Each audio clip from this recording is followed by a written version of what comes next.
Hello everyone, good morning. আমি স্বপ্না। তোমরা কেমন আছো? আশা করি তোমরা সবাই ভালো আছো, আর আমিও খুব খুব ভালো আছি। তো বারটা ছিল হচ্ছে তোমার, বারটা ঠিক মনে নেই, বাট সরস্বতী পুজোর দুদিন আগে ছিল। আমি যাচ্ছিলাম এখানে রিপোর্ট করাতে আর কি। আমার ফার্স্ট রিপোর্ট ছিল, মানে ফার্স্ট যেই আলট্রাসাউন্ডের যে রিপোর্টটা করতে দেয়, তো পেটের ফার্স্ট ফটো ছিল। তো সেই দিন আর কি রেডি হয়ে গিয়েছিলাম যাওয়ার জন্য। অনেক ভোর ভোর যেতে বলেছিল, প্রায় 7টা নাগাদ যেতে বলেছিল। তো আমার শরীর অনেক খারাপ, ওই জন্য আর কি রেগুলার ভিডিও দিতে পারছি না। আজ 1 সপ্তাহ 1.5 সপ্তাহ পর ভিডিও আপলোড করছি। তো সেই দিন তো চলে গেছিলাম, আর কোনো ভিডিও ক্লিপ নেওয়া হয়নি। তো রাস্তার মধ্যে, এটা ছিল সরস্বতী পুজোর দিন সকালবেলায়, যেটুকু পেরেছি সেটুকুই তোমাদের সাথে শেয়ার করছি। পুরো ভিডিও শেয়ার, মানে পুরো দিনটার ভিডিও শেয়ার করতে পারিনি, কারণ পরে আমার বরমাসের সাথেও পরে কি সেই দিন থেকেই আমার বরমাসের সাথে সকালবেলা থেকে ঝগড়া ছিল। ঝগড়া ছিল, তো ওই জন্য আর কি ভালো করে ভিডিও বানানোর ইচ্ছাও ছিল না। পরে গিয়ে মুডটা তো এখন থেকেই খারাপ ছিল, বাট পরে তো আরও বেশি খারাপ হয়ে গেছিলো। ওই জন্য আর কি ভিডিও ক্লিপ কোনো নেইনি এখানে। দেখো, তাও ভাবছিলাম সেদিন আর কি সরস্বতী পুজোর দিন একটু ঘরের কাজবাজগুলো করে তাড়াতাড়ি ঘরদোর পরিষ্কার করে নিই, পুজো দিব, দিয়ে অঞ্জলি দেবো।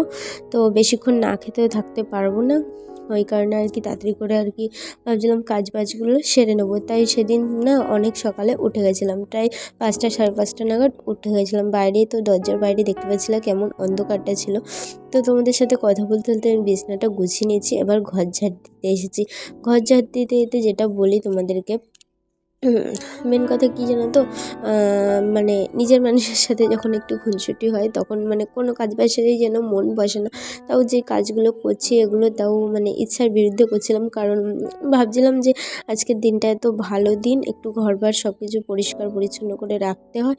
তো সেই ভেবে করছিলাম যে না, চলো যাই হোক হয়েছে এটুকু, মানে এটুকু তো যেটুকু না করা সেটুকুই আর কি করছিলাম, কারণ এইটুকু তো করতে হতো, না করলেও হতো, মা ছিল করার জন্য।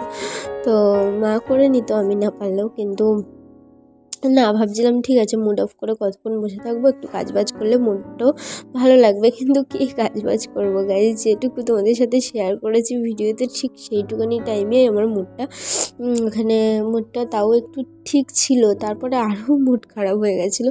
তো সেই জন্য রেডিমেডিও যে হয়েছিলাম, ঠাকুরের কাছে গেছিলাম। ঠাকুরের কাছে 3 দিন ধরে অনুষ্ঠান হয়েছে, অনেক খেলা হয়েছে, কিন্তু আমি কোনো ভিডিও ক্লিপ নেইনি। তার কারণ হচ্ছে বরমাসের সাথে একটু ঝগড়া হয়ে গেছিলো। প্রায় 3 দিন তার সাথে মানে 3 দিন কথা বলা, তো কথা তো বলতে হবে, কারণ এক ঘরে এক বাড়িতে থাকি গাইজ। তো কথা না বলে আর কোথায় যাব। তো একটু মানে অভিমানই আর কি চলছিল। তো সেই নিয়ে তোমরা তো বুঝতে পারছো আমার গলার অবস্থাটা খারাপ। তো সেই দিনগুলো কেটে গেছে, এখন ভালো আছি দুজনেই। সংসারে বলে না, থাকলে ঘুঁটি-বাটি টুকটাক আওয়াজ হয়, তো সেম সেটুকুই আর কি। দেখলে ঘরবার সব ঝাড় দিয়ে নিয়েছি। এবার চলো তোমাদের সাথে শেয়ার করি যে আমি কি পরবো। মানে এই লাস্ট এই পর্যন্তই ভিডিওটা করা ছিল। এরকম এই রেড শাড়িটা পরতাম, মানে রেড ব্লাউজ দিয়ে এই ব্লাউজ দিয়ে পরিনি, এমনি নর্মাল সুতির ব্লাউজ দিয়ে পরেছিলাম, কারণ এটা বেশি ডার্ক হয়ে যাচ্ছিলো। তো এর বাইরে আর ভিডিও করা হয়নি, এটুকুই ভিডিও। চলো, কেমন লাগলো অবশ্যই কমেন্ট করে জানিও। ভালো লাগলে লাইক কমেন্ট শেয়ার করে দিও, আর ভিডিও আসতে চলেছে পরে থেকে। চলো, বাই।